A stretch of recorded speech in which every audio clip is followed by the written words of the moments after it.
A programação orientada a objetos é um paradigma de programação que procura solucionar um problema de programação através de uma coleção de objetos que colaboram entre si, trocando mensagens uns com os outros. É um paradigma indicado para se resolver problemas complexos que envolvem vários tipos de entidades, eventos, dados e interações. A programação orientada a objetos facilita muito a criação de programas mais extensos, trazendo diversas vantagens. Eu sou Ricardo Marocchio e preparei essa aula para apresentar de uma forma bem didática os conceitos da programação orientada a objetos. Não se esqueça de deixar um like se gostar do vídeo e de se inscrever no canal para ter acesso facilitado aos conteúdos novos e já publicados. Agora vamos começar.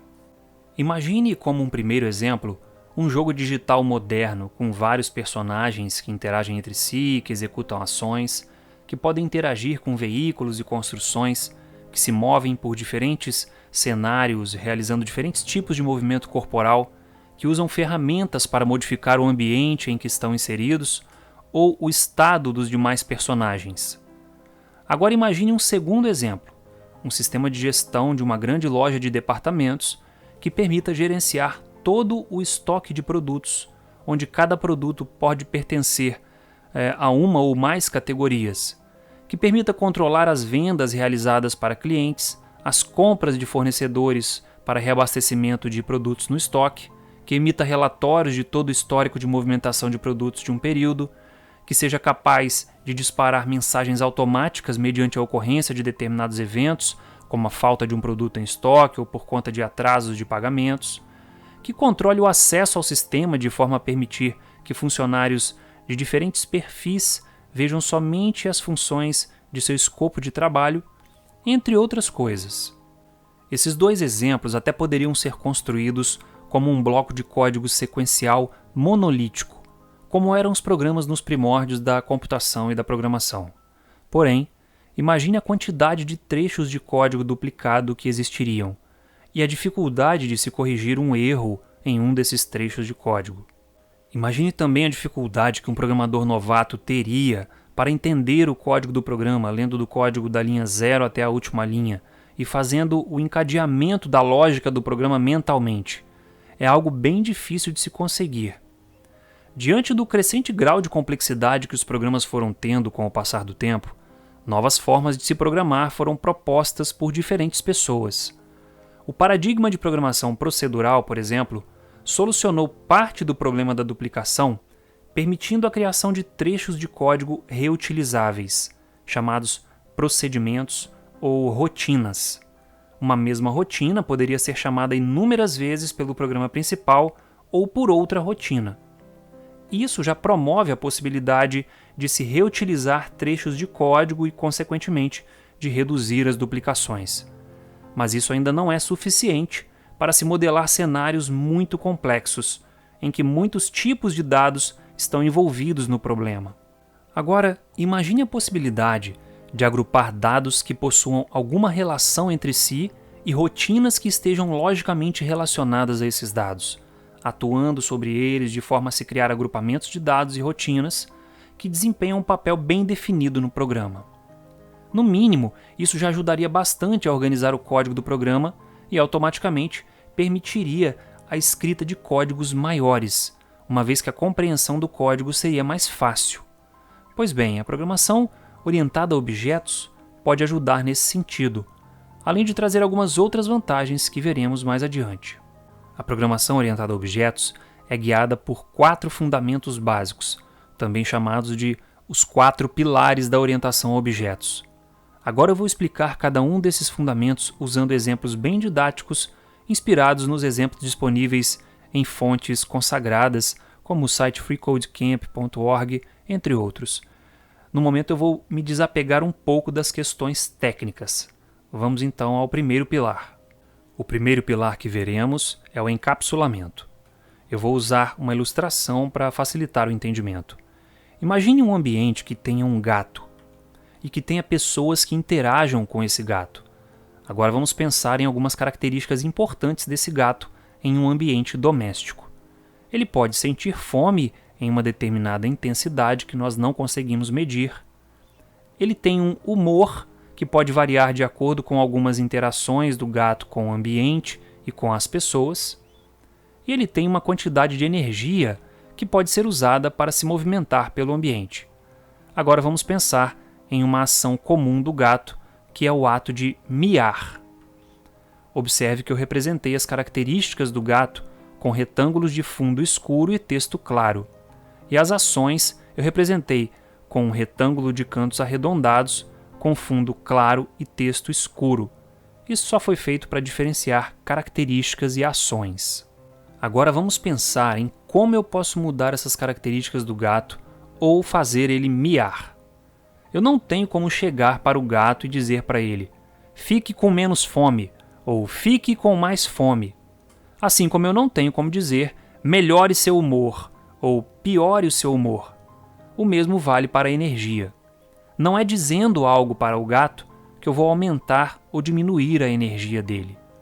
A ação de miar também não é algo controlável, a não ser que seja um gato adestrado, obviamente. Em um gato comum, você não consegue falar com ele: pode miar agora, e esperar que ele faça isso.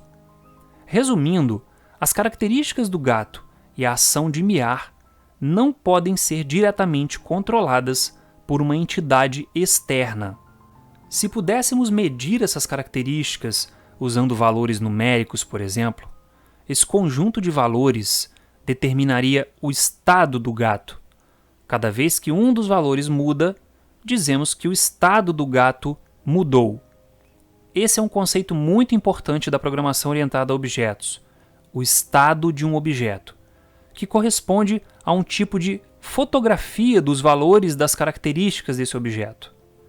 Se ficarmos tirando fotos do objeto ao longo do tempo, eventualmente, o valor de uma ou mais características pode mudar, gerando uma fotografia diferente, ou seja, alterando o estado do objeto. Nesse caso, é possível mudar o estado do gato, mas não de forma direta. Podemos fazer isso de forma indireta. Por exemplo, eu poderia colocar o gato para dormir. Isso certamente alteraria de alguma forma as características que estão sendo consideradas nesse exemplo. O que você acha que seria alterado se o gato dormisse por um tempo? Vamos lá.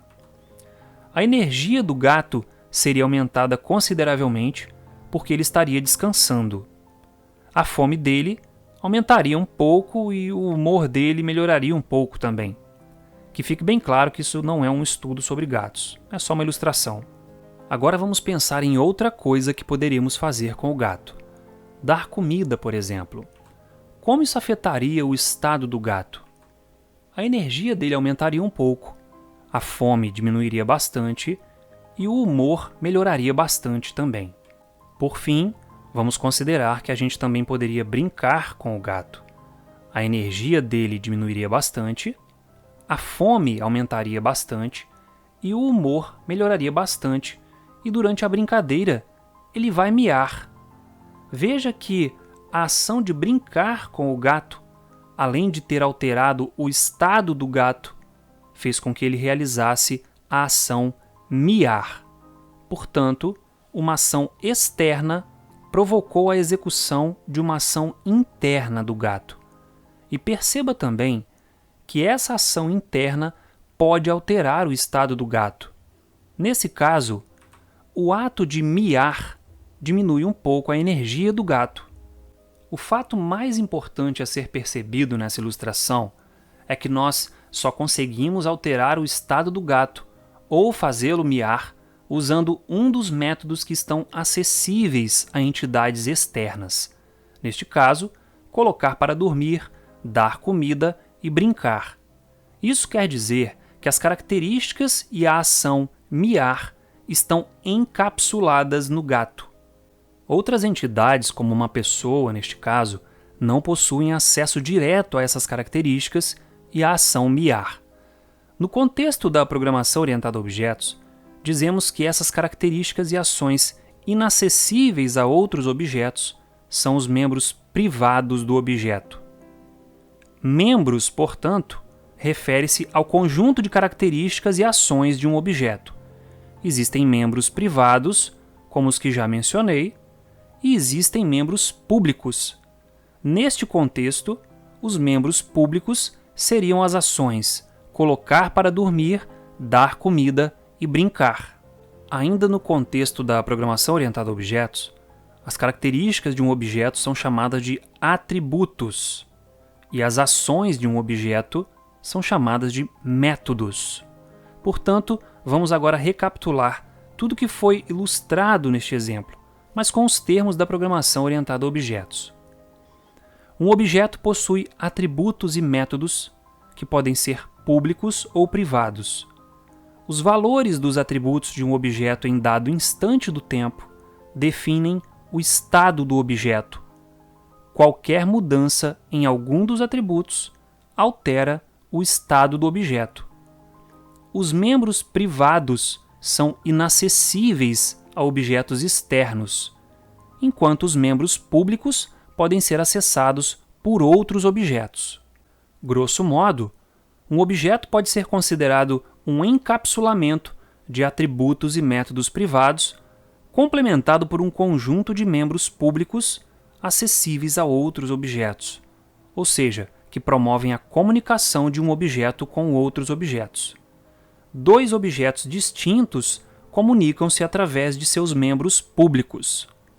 Uma observação importante a se fazer é que o conceito puro de programação orientada a objetos, pensado por Alan Key, não admite a alteração direta de atributos de um objeto A por um objeto B. Somente o próprio objeto pode alterar seus atributos. Em suma, se um objeto A quer alterar algum atributo de um objeto B, ele deve usar algum método público do objeto B que promova essa alteração. Outra coisa importante a ser notada é que um objeto pode ser visto como um agrupamento lógico de variáveis e rotinas que estão relacionadas de alguma forma, formando uma unidade lógica praticamente independente e que pode ser utilizada em diferentes cenários. Agora que vimos o conceito de encapsulamento, vamos ver o conceito de abstração, que é um forte complemento ao encapsulamento. Como já mencionei, a abstração pode ser vista como uma extensão natural do encapsulamento, uma vez que seu principal propósito é o de esconder partes irrelevantes de um objeto em um determinado contexto e mostrar apenas as partes que realmente importam para esse contexto em questão. Agora nós vamos usar uma nova ilustração. Imagine que nosso objeto agora seja um carro.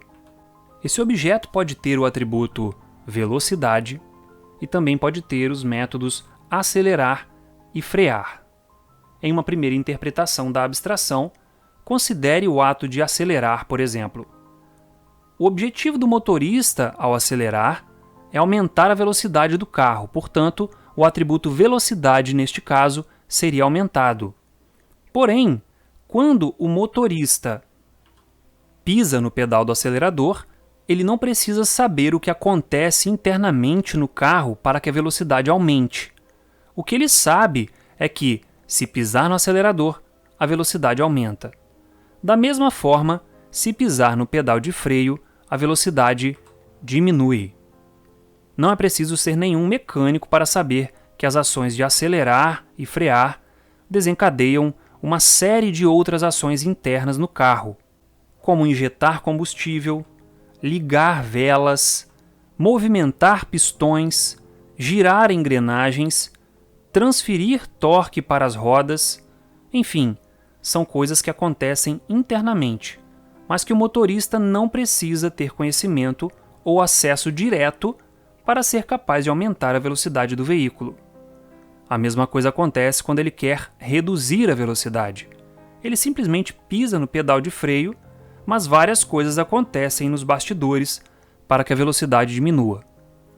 Toda a complexidade de funcionamento do objeto carro foi abstraída para métodos públicos de mais alto nível, que por si só são suficientes para que o carro cumpra com seus objetivos. Na verdade, toda essa complexidade interna está encapsulada no carro. Isso mostra como os conceitos de encapsulamento e abstração estão fortemente relacionados. Agora vamos a uma segunda interpretação da abstração. Vamos continuar com o exemplo do carro. Mas agora vamos imaginar mais atributos para esse objeto.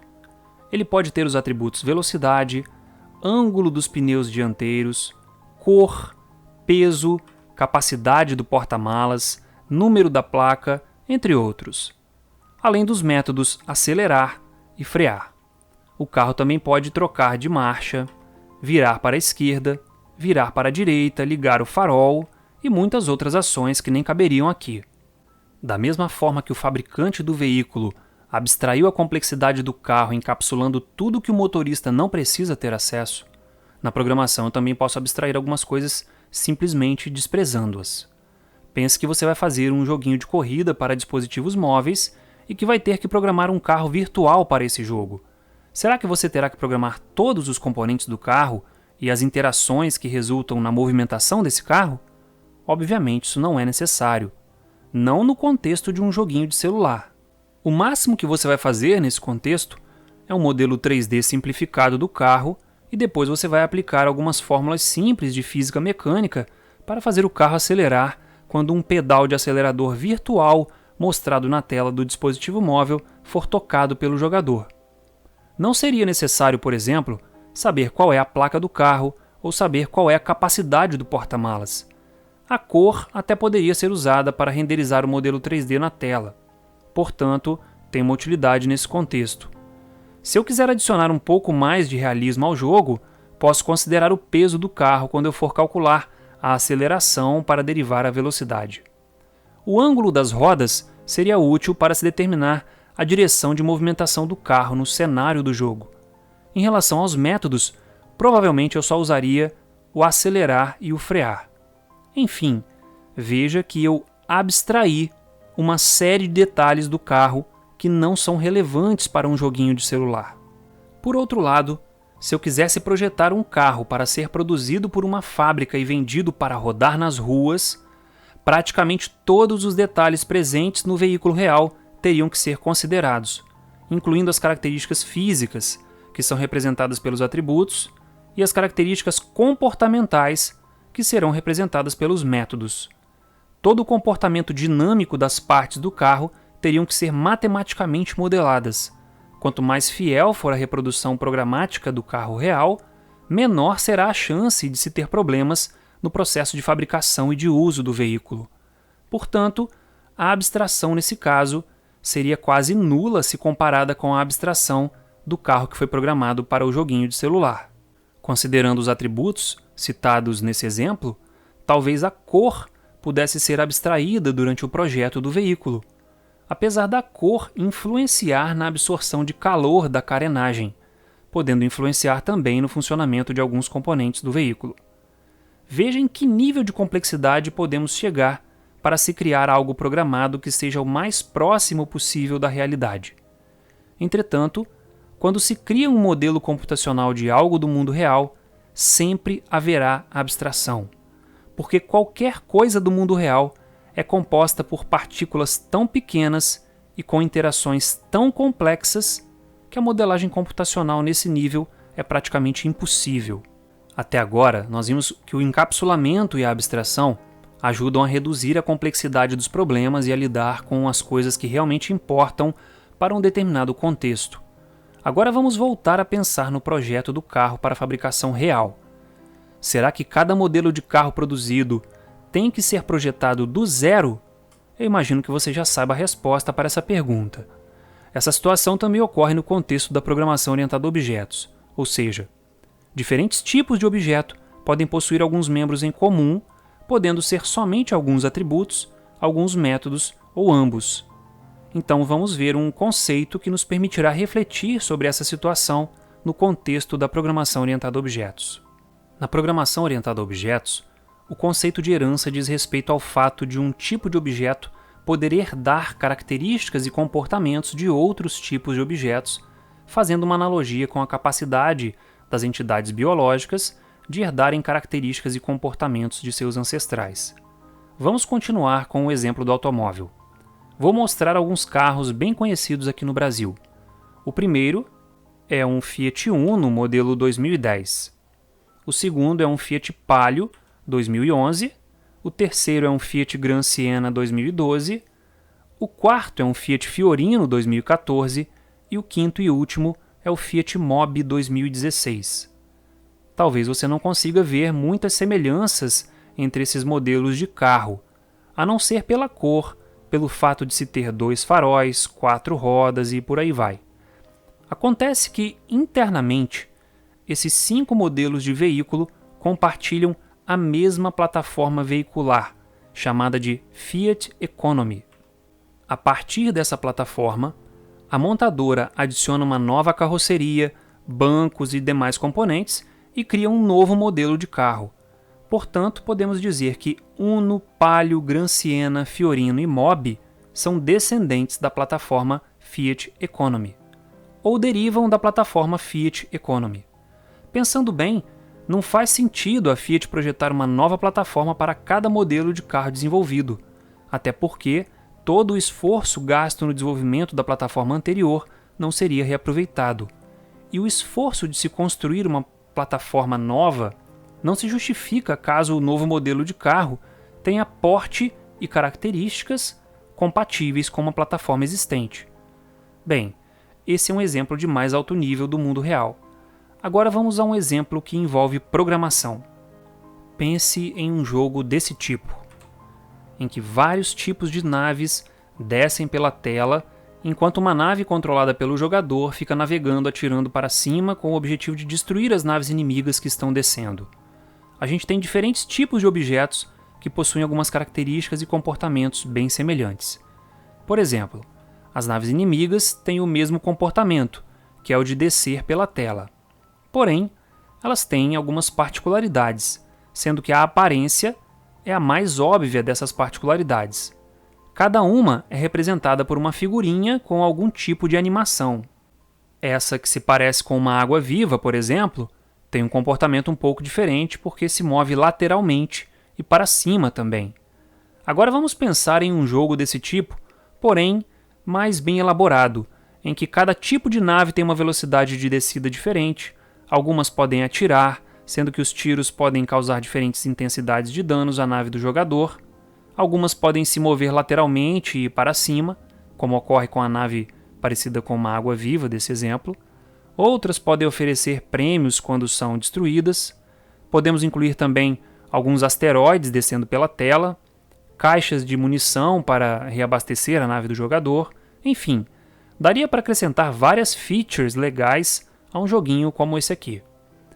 Vamos agora pensar nos diferentes objetos de jogo que mencionei antes e tentar modelar suas características e comportamentos. Vamos começar pela nave do jogador. Essa nave possui um escudo, que define a quantidade de tiros que ela pode tomar, possui um valor que define a intensidade do dano causado em uma nave inimiga quando um tiro é acertado, possui também uma quantidade de munição, que vai diminuindo na medida em que o jogador vai atirando nos inimigos e que pode aumentar se o jogador coletar pacotes de munição no cenário, possui uma velocidade horizontal e uma velocidade vertical, que podem ser alteradas ligando e desligando os motores, possui um método para desenhar a nave na tela do jogo, que é chamado pelo programa principal do jogo, possui um método para atirar, que dispara projéteis para cima e, consequentemente, reduz a quantidade de munições, possui métodos que permitem mover a aeronave nos eixos horizontal e vertical, e possui um método que permite ao jogador controlar a aeronave usando algum dispositivo de entrada, como teclado, mouse ou joystick.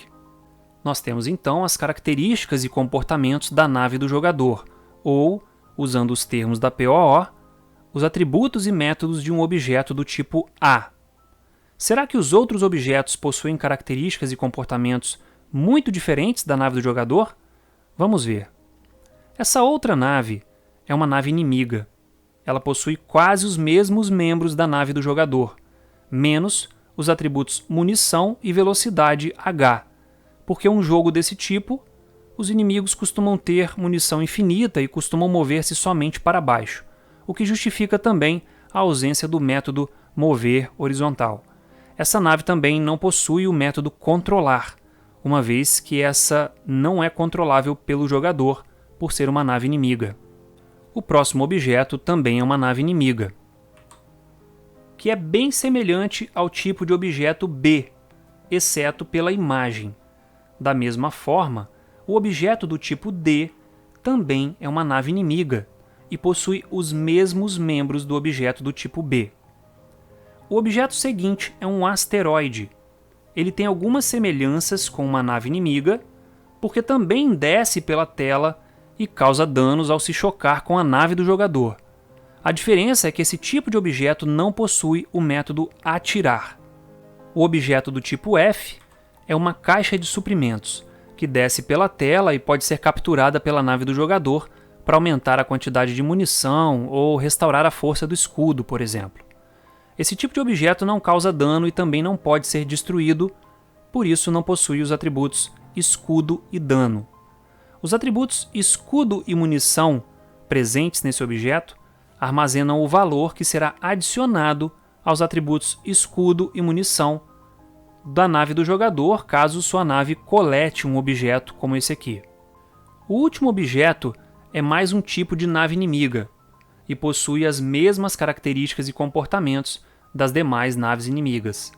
Agora vamos rever os membros de cada tipo de objeto e tentar construir uma hierarquia de tipos usando o conceito de herança para promover o reaproveitamento entre tipos ancestrais e descendentes. Vamos começar analisando quais são os membros comuns a todos os tipos considerados.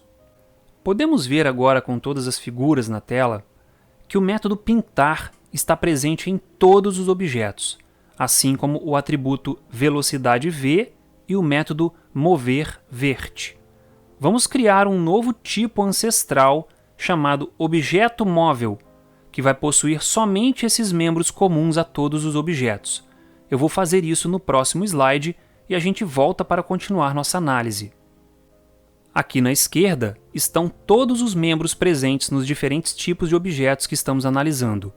Nos retângulos com fundo branco estão os atributos e nos retângulos com fundo cinza estão os métodos. Como mencionei, nós vamos começar criando um tipo que vai conter os membros velocidade V, pintar e mover vert, que são comuns a todos os tipos de objetos. Nós vamos chamar esse tipo de objeto móvel, porque ele representa todos os objetos móveis do jogo. Agora vamos associar os membros desse tipo. Vamos começar pelo atributo velocidade, depois o método pintar e em seguida o método mover vert. Agora que já temos um ancestral comum para todos os objetos móveis, podemos notar que os objetos restantes podem ser divididos em coletáveis e destrutíveis. O objeto F é do tipo coletável e os demais objetos são do tipo destrutível, porque podem ser destruídos, incluindo a nave do jogador. A análise que temos que fazer nesse momento tem como objetivo verificar quais membros dos objetos coletáveis e destrutíveis não estão presentes no tipo objeto móvel. Começando pelo tipo coletável, que é o tipo do objeto F, podemos ver que, além dos membros já presentes no tipo objeto móvel, que são velocidade V, pintar e mover vert, ele possui os atributos escudo e munição. Vamos voltar ao diagrama para modelar o tipo coletável. Vamos então criar um novo tipo chamado coletável, derivado de objeto móvel, ou seja, que herda todas as características e comportamentos de objeto móvel. Agora vamos adicionar os atributos específicos dos objetos móveis coletáveis. O primeiro é escudo e o segundo é munição.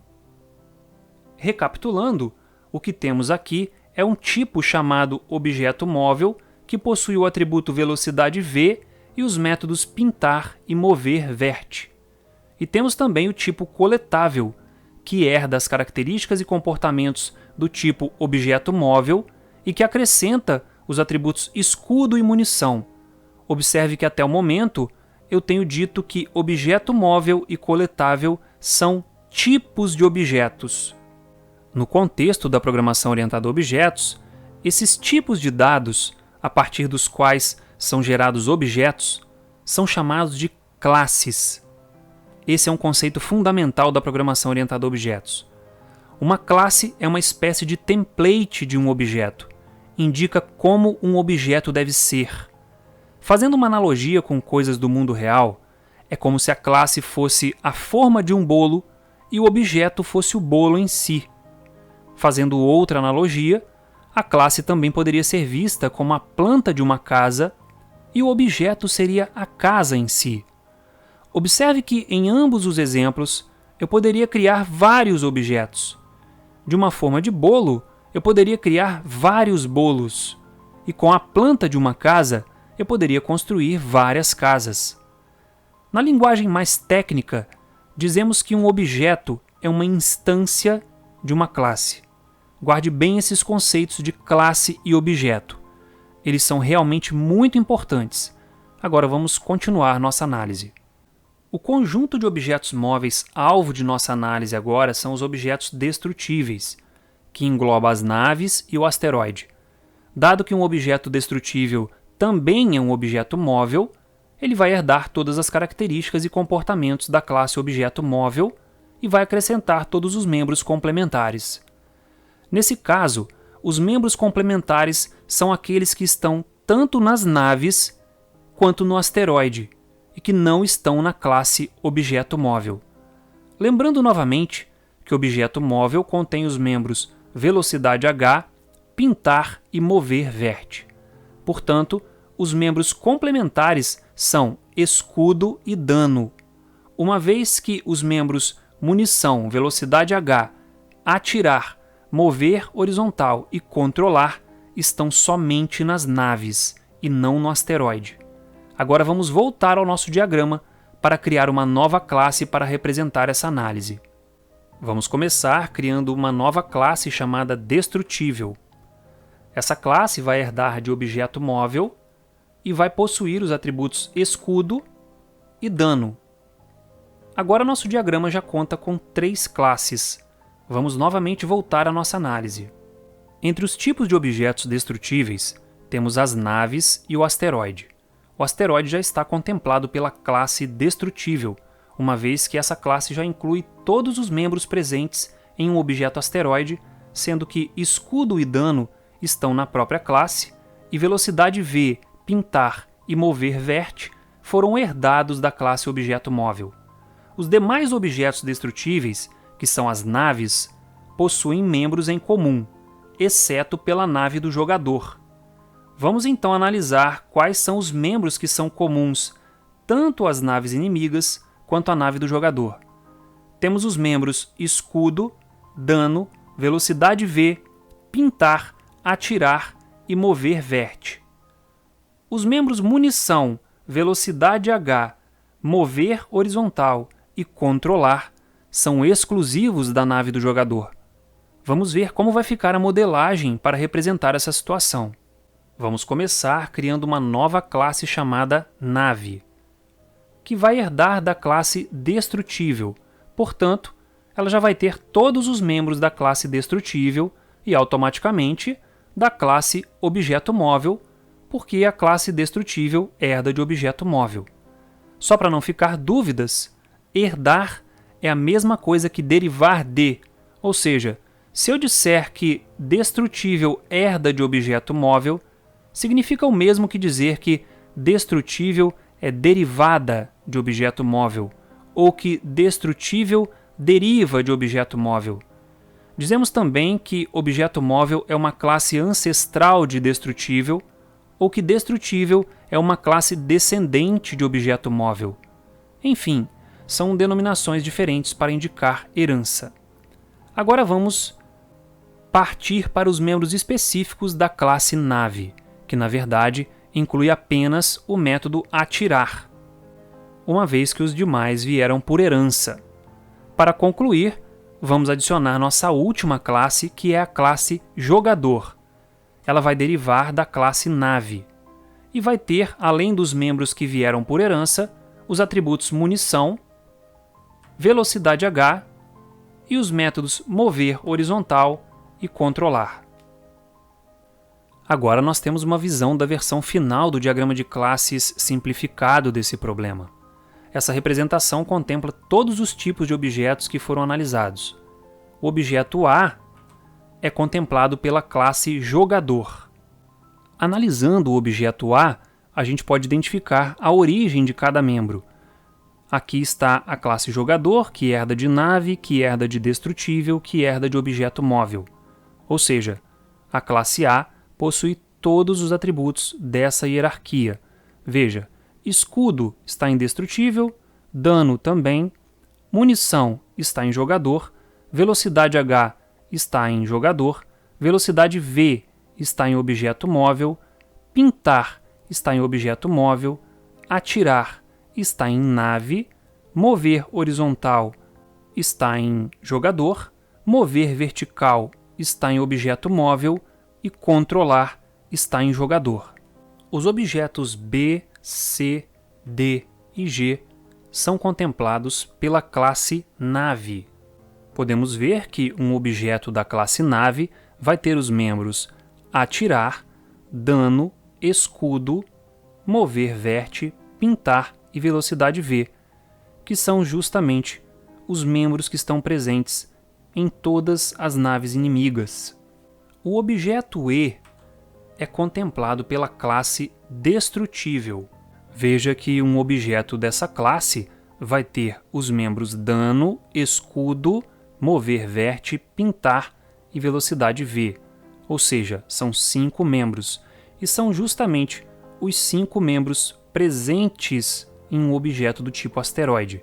Aqui nós temos mover verte, que está aqui em objeto móvel, pintar, que também está em objeto móvel, velocidade V, também em objeto móvel, dano, que está na classe destrutível, e escudo, que está na classe destrutível. O objeto F é contemplado pela classe coletável. Veja que um objeto da classe coletável vai ter os membros escudo e munição, mais os membros herdados velocidade V, pintar e mover verte, que são justamente os membros presentes em um objeto do tipo F. Com isso eu finalizo o conceito de herança e agora nós vamos para o quarto e último pilar da programação orientada a objetos, que é o polimorfismo. Polimorfismo significa muitas formas. No contexto da programação orientada a objetos, o polimorfismo é aplicável quando temos muitas classes relacionadas umas com as outras, através de herança. O polimorfismo está relacionado com a realização de uma mesma ação, mas de diferentes maneiras, ou seja, uma ação, várias formas de se realizar essa ação. Pense em uma hierarquia de classes que represente o reino animal, ou parte dele. Vamos começar criando uma classe ancestral chamada animal. Obviamente, eu poderia identificar várias características e comportamentos comuns a uma gama de animais que eu queira modelar e adicioná-los à classe animal. Mas para o nosso exemplo, apenas um método basta, que é o método emitir som. Agora vamos adicionar algumas classes derivadas da classe animal. Vou adicionar a classe galinha, com as reticências representando seus membros específicos. Da mesma forma, vou adicionar as classes leão e cobra. As 3 classes que herdam de animal terão o método emitir som. Porém, cada classe derivada executa esse método de uma forma diferente. Uma vez que o som da galinha é diferente do som emitido pelo leão, que por sua vez é diferente do som emitido pela cobra. Nós poderíamos ter uma coleção de objetos desses tipos com 10 galinhas, 5 leões e 20 cobras, por exemplo, e dar a todos eles o mesmo comando, emitir som. Cada animal emitiria o som à sua maneira. Em síntese, o mesmo comando foi dado para todos os tipos de animais, mas eles se comportaram de acordo com o tipo de animal que são. Ou seja, um mesmo comando, várias formas de execução. Esse é um exemplo conceitual de polimorfismo. No exemplo em que montamos o diagrama de classes do jogo de naves, tínhamos métodos que eram compartilhados por diferentes classes. Na prática, o método pintar, que estava na classe objeto móvel, será executado de forma diferente para cada tipo de objeto presente no jogo. Falando de forma um pouco mais técnica, em um jogo, sempre existe um laço de repetição que é chamado várias vezes por segundo para pintar os objetos do jogo em determinadas posições da tela. Neste caso, o polimorfismo me permitiria criar uma única coleção de objetos do tipo objeto móvel, que por sua vez poderia conter quaisquer objetos de tipos derivados de objeto móvel, e então o programa iria percorrer essa coleção chamando de forma genérica o método pintar para cada item presente nessa coleção. Isso é polimorfismo na prática. Eu chamo um mesmo método de diferentes objetos do tipo objeto móvel e ele vai se comportar de acordo com o tipo de objeto que ele realmente é. Eu confesso que estaria exigindo demais se eu quisesse que você compreendesse 100% dos conceitos que apresentei nesse vídeo, assistindo somente uma vez e sem qualquer tipo de exemplo prático. Sabendo disso, em nossa próxima aula eu mostrarei como colocar em prática os conceitos que vimos até aqui. Nós usaremos a linguagem Java, mas nada impediria de usar outra linguagem, como C#, Python, C++, por exemplo. A real compreensão desses conceitos acontece gradativamente, na medida em que enfrentamos situações que demandam soluções que se beneficiam do uso dos conceitos que apresentei aqui. Portanto, mesmo depois de assistir à aula prática, que será postada em breve, seria interessante rever essa aula teórica e rever a prática também. Cada vez que você fizer esse ciclo, entenderá melhor os conceitos que estão sendo passados. Bem, vou ficando por aqui. Não se esqueça de curtir o vídeo se achar que ele possui contribuições. Não deixe também de se inscrever no canal. Eu venho postando conteúdos indispensáveis para qualquer programador. Se você ainda não é inscrito no canal e deseja ser avisado quando novos vídeos forem postados, inscreva-se e ative as notificações. Um forte abraço para você e até breve.